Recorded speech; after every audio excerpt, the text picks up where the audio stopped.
Jungle.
ಎಲ್ಲ ಮಹಿಳಾ ಸಂಘಗಳು ಸೇರಿ ಸಮಾರೋಪ ಸಮಾರಂಭವನ್ನು ಅಂದರೆ ನಮಗೆ ಕೊಡಗು, ಮಂಡ್ಯ, ಚಾಮರಾಜನಗರ, ಮೈಸೂರು 4 ಜಿಲ್ಲೆಗಳಲ್ಲಿ ನಾವು ನಮ್ಮ ಕಾರ್ಯವ್ಯಾಪ್ತಿ ಇದೆ.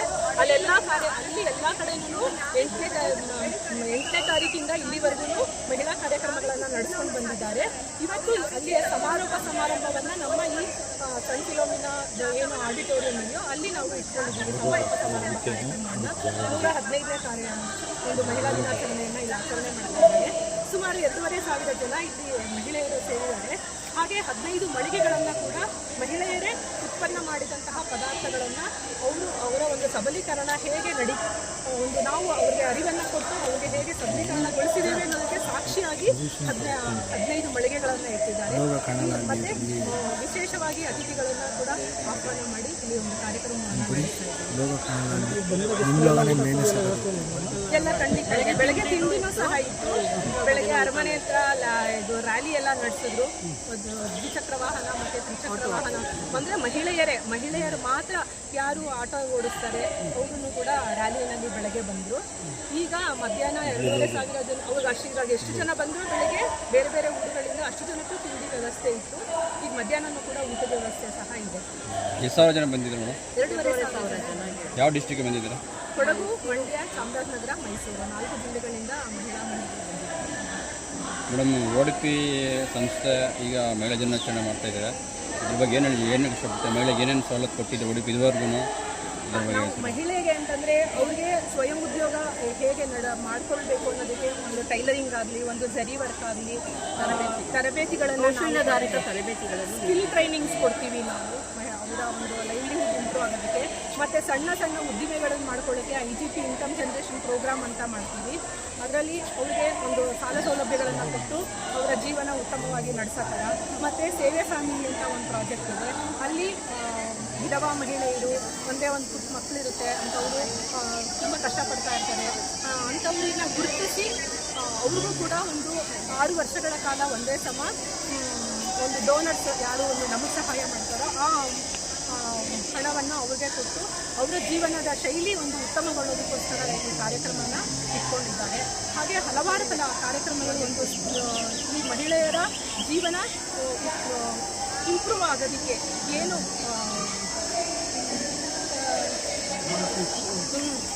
ಅಭಿವೃದ್ಧಿ ಹೊಂದೋದಕ್ಕೆ ಏನು ಬೇಕೋ ಅದನ್ನು ಇಲ್ಲಿ ನಮ್ಮ ಕಡೆಯಿಂದ ನಡೆಸ್ಕೊಡ್ತಾ ಇದ್ದೀವಿ. ಇನ್ನೊಂದು ODP ಅನ್ನೋದು ಒಂದು ಕ್ರಿಶ್ಚಿಯನ್ ಕಮ್ಯುನಿಟಿಯಿಂದ ಹುಟ್ಟಿದಂಥದ್ದು. ಅದು ಯಾಕೆ ನಿಮಗೆ ಮುಂಚೆ ಗೊತ್ತಿದೆ ಎಲ್ಲ ಕಡೆನೂ ಜಾತಿ ಮೀಸಲಾತಿ ಬಗ್ಗೆ ಇಷ್ಟು ಅಮೌಂಟು, ಸೆಕೆಂಡ್ ಸ್ಟೇಜಲ್ಲಿ ಇಷ್ಟು ಅಮೌಂಟ್ ಅಂತ.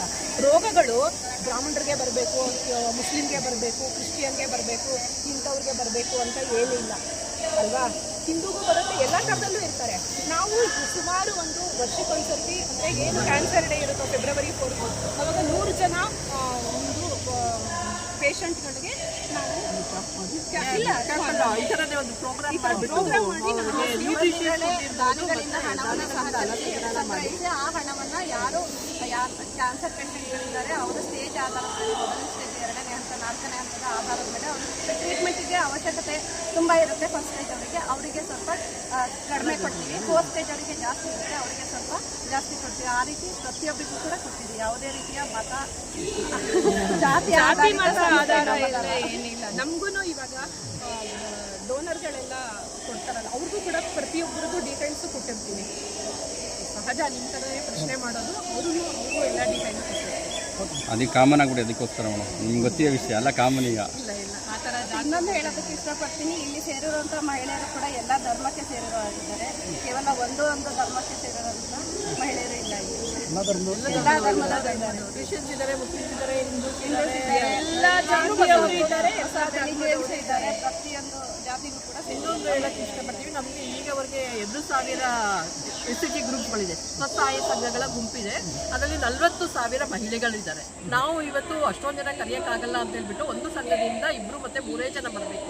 ಅವರೆಲ್ಲ ಬರ್ತೀನಿ ಅಂತ ಹೇಳಿದ್ರು ನಮಗೆ ಇಲ್ಲಿ ಇದಿಲ್ಲ ಇರೋದ್ರಿಂದ ನಾವು ಎಲ್ರಿಗೂ ಒಂದು ಸಂಘದಿಂದ 3 ಜನ ಇಲ್ಲ 4 ಜನ ಬರಬೇಕು ಅಂದ್ಕೊಂಡಿದ್ದೀವಿ. ಇಲ್ಲರೆ 40,000 ಮಹಿಳೆಯರು ನಮ್ಮ ಜೊತೆ ಇದ್ದಾರೆ. ನನ್ನ ಹೆಸರು ಜಾನ್ ರೊಡ್ರಿಗಸ್ ಅಂತ. ಕಳೆದ 18 ವರ್ಷಗಳಿಂದ ODP ಸಂಸ್ಥೆಯಲ್ಲಿ ವಿವಿಧ ಕ್ಷೇತ್ರದಲ್ಲಿ ಕಾರ್ಯನಿರ್ವಹಿಸ್ತಾ ಇದ್ದೀನಿ. ಸೊ ODP ಸಂಸ್ಥೆ 1984 ಜನವರಿ 4ರಂದು ರಚನೆಯಾಯಿತು. ಮೊದಲಿಂದನೂ ಕೆಲಸ ಮೈಸೂರು, ಚಾಮರಾಜನಗರ, ಕೊಡಗು, ಮಂಡ್ಯ ಈ 4 ಜಿಲ್ಲೆಯಲ್ಲಿ ಕೆಲಸ ಮಾಡ್ಕೊಂಡು ಬಂದಿದೆ. ಸುಮಾರು 3,000 ಸಂಘಗಳು. ಸೊ ನಮ್ಮದು ವಿಶೇಷ ಏನಂದರೆ ODPಯಲ್ಲಿ ನಮ್ಮದು 2 ಫೆಡ್ರೇಷನ್ಗಳಿದ್ದಾವೆ. ಒಂದು ಮಹಿಳಾ ಫೆಡ್ರೇಷನ್, ಇನ್ನೊಂದು ಪುರುಷರ ಫೆಡ್ರೇಷನ್. ಒಂದು ಮಹಿಳಾ ಒಕ್ಕೂಟ ಅಂತ, ಇನ್ನೊಂದು ಗ್ರಾಮ ವಿಕಾಸ ಸ್ವಸಹಾಯ ಸಂಘಗಳ ಮಹಾ ಒಕ್ಕೂಟ ಅಂತ. ಸೊ ಇವು 2 ಫೆಡ್ರೇಷನ್ಗಳ ಮೂಲಕ ನಾವು ಹಲವಾರು ಕಾರ್ಯಕ್ರಮಗಳನ್ನು ಅಂದರೆ ಮೊದಲನೇದಾಗಿ ನಮಗೆ ಏನಂದರೆ ಮಹಿಳೆಯರನ್ನು, ಅಡುಗೆ ಮನೆಯಲ್ಲಿದ್ದ ಮಹಿಳೆಯರನ್ನು ಹೊರಗಡೆ ತರಬೇಕು, ಅವರಿಗೆ ಒಂದು ಸ್ವಾತಂತ್ರ್ಯವನ್ನು ಕೊಡಬೇಕು, ಸ್ವಾವಲಂಬನೆಯಾಗಿ ಅವರು ಬದುಕು ಕಟ್ಟಬೇಕು ಅನ್ನೋ ಉದ್ದೇಶದಿಂದ ಈ ಒಂದು ಸಂಘಗಳ ಮೂಲಕ ಅವ್ರನ್ನ ಅಭಿವೃದ್ಧಿ ಮಾಡುವಾಗ ಹಲವಾರು ಅರಿವಿನ ಕಾರ್ಯಕ್ರಮಗಳನ್ನ ಹಮ್ಮಿಕೊಂಡಿದ್ದೀವಿ. ಮತ್ತು ಬೇರೆ ಬೇರೆ ಡಿಪಾರ್ಟ್ಮೆಂಟ್ಗಳ ಜೊತೆ ಲಿಂಕ್ ಮಾಡಿಕೊಂಡು ಏನೇನು ಸರ್ಕಾರಿ ಸವಲತ್ತುಗಳಿದ್ದಾವೆ, ಏನು ನಾವು ಅವರಿಗೆ ಸಹಾಯ ಮಾಡ್ಬೋದು, ಅದೇ ರೀತಿಯಲ್ಲಿ ಸ್ಕಿಲ್ ಡೆವಲಪ್ಮೆಂಟ್ ಟ್ರೈನಿಂಗ್ಗಳು. ಆರ್ಥಿಕ ಅಭಿವೃದ್ಧಿ ಪಡಿಬೇಕಾದ್ರೆ ಬರೀ ಕೆಲಸ ಮಾಡಿದ್ರೆ ಆಗಲ್ಲ, ಏನಾದರೂ ಕೈ ಕೆಲಸಗಳು ಅವರಲ್ಲಿ ಆಗಬೇಕು. ಅದೇ ರೀತಿಯಲ್ಲಿ ಅವರೇನಾದರೂ ಅಭಿವೃದ್ಧಿ ಆಗುವಂಥ ಉದ್ದೇಶದಿಂದ ಹಲವಾರು ಕಾರ್ಯಕ್ರಮಗಳನ್ನು ಅವ್ರಿಗೋಸ್ಕರ ಮಾಡ್ತಾಯಿದ್ವಿ. ಸೊ ಇವತ್ತು ನಾವು 115ನೇ ಅಂತಾರಾಷ್ಟ್ರೀಯ ಮಹಿಳಾ ದಿನಾಚರಣೆಯನ್ನು ಈ ಒಂದು ಸಂತ ಫಿಲೋಮಿನಾ ಒಳಾಂಗಣ ಕ್ರೀಡಾಂಗಣದಲ್ಲಿ ಒಂದು ಹಮ್ಮಿಕೊಂಡಿದ್ದೀವಿ. ಸೊ ಬೆಳಗ್ಗೆಯಿಂದ ನಾವು ಹಲವಾರು ಕಾರ್ಯಕ್ರಮಗಳನ್ನು ಬೈಕ್ ರ್ಯಾಲಿ ಮೂಲಕ ಮಹಿಳೆಯರೇ, ಆಟೋ ಡ್ರೈವರ್ ಇರ್ಬೋದು, ಬೈಕ್ ಓಡಿಸೋರು ಇರ್ಬೋದು, ಸೊ ಅವರ ಮೂಲಕ ಒಂದು ಜಾಥವನ್ನು ಮಾಡಿದ್ದೀವಿ. ಅದೇ ರೀತಿಯಲ್ಲೇ ಈಗ ಅಂತಿಮವಾಗಿ ಈ ಒಂದು ಸ್ಟೇಜ್ ಕಾರ್ಯಕ್ರಮವನ್ನು ನಾವು ಹಮ್ಮಿಕೊಂಡಿದ್ದು ಸುಮಾರು ಒಂದು 2,500 ಮಹಿಳೆಯರು ಈ ಒಂದು ಕಾರ್ಯಕ್ರಮಕ್ಕೆ 4 ಜಿಲ್ಲೆಯಿಂದ ಮೈಸೂರು, ಮಂಡ್ಯ, ಚಾಮರಾಜನಗರ, ಕೊಡಗುವಿಂದ ಬಂದಿದ್ದಾರೆ. ಸೊ ನಾವು ವಿವಿಧ ಯೋಜನೆಗಳ ಮೂಲಕ ಅವರನ್ನು ಹುರಿದುಂಬಿಸಿ ಅವರನ್ನು ನಾಯಕರಾಗಿ ಬೆಳೆಸುವಂಥದ್ದೇ ನಮ್ಮ ಒಂದು ಉದ್ದೇಶವಾಗಿದೆ. ಕಾರ್ಯಕ್ರಮ ಎಷ್ಟು ಸಾವಿರ ಜನ ಸೇರಿದ್ದಾರೆ? ಸುಮಾರು ಒಂದು 2,500 ಮಹಿಳೆಯರು ನಾವು ಬರ್ತಾ ಇದ್ದಾರೆ 4 ಜಿಲ್ಲೆಯಿಂದ. ವ್ಯವಸ್ಥೆಗಳನ್ನು ಮಾಡಿದ್ದೀವಿ ಸರ್. ವ್ಯವಸ್ಥೆಗಳಾಗಿದೆ, ವ್ಯವಸ್ಥೆ ಉತ್ತಮವಾಗಿದೆ. ಈ ಆಸನಗಳು ಇದ್ದಾವೆ, ಅದೇ ರೀತಿಯಲ್ಲಿ ಊಟದ ವ್ಯವಸ್ಥೆ ಇರ್ಬೋದು, ಅದೇ ರೀತಿಯಲ್ಲಿ ಸ್ಟೇಜ್ ಪ್ರೋಗ್ರಾಮ್, ಮತ್ತು ಅದೇ ರೀತಿಯಲ್ಲಿ ನಾವು ನಾಯಕರಂತ ಹೇಳ್ತಾ ಇದ್ದೀವಿ. ಸೊ ಅವ್ರನ್ನ ಗುರುತಿಸೋಕ್ಕೆ ಅಂತ ಬಿಟ್ಟು ಪ್ರೇರಣಾ ಪ್ರಶಸ್ತಿ ಅಂತ ಬಿಟ್ಟು ಅವರಿಗೆ ಒಂದು ಸನ್ಮಾನ ಕಾರ್ಯಕ್ರಮವನ್ನು ಕೂಡ ನಾವು ಇಟ್ಕೊಂಡಿದ್ದೀವಿ ಮಹಿಳೆಯರಿಗೆ. ಸರ್ ಈ ಕಾರ್ಯಕ್ರಮಕ್ಕೆ ನಿಮ್ಗೆ ಯಾರು ಸಹಕಾರ ಕೊಟ್ಟಿದ್ದಾರೆ ಸ್ಪಾನ್ಸರ್? ಸಹಕಾರ ಬಂದುಬಿಟ್ಟು ಶ್ರೀರಾಮ್ ಫೈನಾನ್ಸ್ ಅವರು ಕೊಟ್ಟಿದ್ದಾರೆ. ಅದೇ ರೀತಿಯಲ್ಲಿ ಇವರು ಯಾರು ಸಂಘಮಿತ್ರದವರು ಕೂಡ ನಮಗೆ ಸಪೋರ್ಟ್ ಮಾಡಿದ್ದಾರೆ. ಅದೇ ರೀತಿಯಲ್ಲಿ ಸಂಘಗಳಿಂದನೂ ಕೂಡ ನಮಗೆ ಸಪೋರ್ಟ್ ಆಗಿದೆ. ಸರ್ ODPಯಿಂದ ಯಾವುದು ಹೊಸ ಯೋಜನೆ ಮಾಡಿದ್ದೀರಾ? ಹೊಸ ಯೋಜನೆಗಳಂದರೆ ನಮ್ಮ ರೈತ ಉತ್ಪನ್ನ ಘಟಕಗಳು ಅಂತ ಬಿಟ್ಟು ಈಗ ನಾವು ಏನು ಸ್ಟಾಲ್ಗಳು ಇನ್ಸ್ಟಾಲೇಷನ್ ಮಾಡಿದ್ದು ನೀವು ನೋಡಿದ್ದೀರಾ. ಸೊ ಅದೆಲ್ಲ ನಾವು ರೈತ ಉತ್ಪನ್ನ ಕೂಟ ಅಂತ ಬಿಟ್ಟು ನಾವು ಸುಮಾರು 32 ಘಟಕಗಳನ್ನ ಮಾಡಿದ್ದೀವಿ. ಸೊ ಅವರೇ ಅಭಿವೃದ್ಧಿ ಆಗಬೇಕು. ಬರೀ ಮಹಿಳೆಯರ ಜೊತೆ ಪುರುಷರು ಕೂಡ ಸೇರಿಕೊಂಡು ರೈತ ಮಹಿಳೆಯರು ಅವ್ರಿಗೂ ಕೂಡ ಸಾವಯವ ಕೃಷಿ ಮಾಡುವಂಥದ್ದು. ಸೊ ಇಂಥೆಲ್ಲ ಕಾರ್ಯಕ್ರಮಗಳು ಈ ರೈತ ಉತ್ಪನ್ನ ಕೂಟ ಮಾಡ್ತಾಯಿದ್ದೀವಿ. ಅದೇ ರೀತಿಯಲ್ಲಿ ಪ್ರಜಾಪ್ರಭುತ್ವ ಎಂಬ ಯೋಜನೆ ಕೂಡ ಚಾಮರಾಜನಗರದಲ್ಲಿ ಅದನ್ನು ನಾವು ಮಾಡ್ತಾಯಿದ್ದೀವಿ. ಅಂದರೆ ಮಹಿಳೆಯನ್ನು ಒಟ್ಟುಗೂಡಿಸುವಿಕೆ, ಅವರು ಎಲೆಕ್ಷನಲ್ಲಿ ನಿಲ್ಲಬೇಕು, ಪಂಚಾಯತ್ ಎಲೆಕ್ಷನ್ ಇರ್ಬೋದು, ಇನ್ನಿತರ ಎಲೆಕ್ಷನ್ ಇರ್ಬೋದು, ಬಂದು ಅವರೊಂದು ಸ್ಥಾನವನ್ನು ಪಡ್ಕೊಳ್ಬೇಕೆಂಬ ಉದ್ದೇಶದಿಂದ ಅವ್ರಿಗೂ ಕೂಡ ಪ್ರೇರಣೆ ನೀಡುವಂಥ ಒಂದು ಕಾರ್ಯಕ್ರಮ ಆಗಿದೆ. ಓಕೆ, ಯಾವ ಡಿಸ್ಟಿಕಲ್ಲಿ ನಿಮ್ಮದು ಕಾರ್ಯ ಮಾಡ್ತಿದೆ? ಮೈಸೂರು, ಮಂಡ್ಯ, ಚಾಮರಾಜನಗರ ಮತ್ತು ಕೊಡಗು.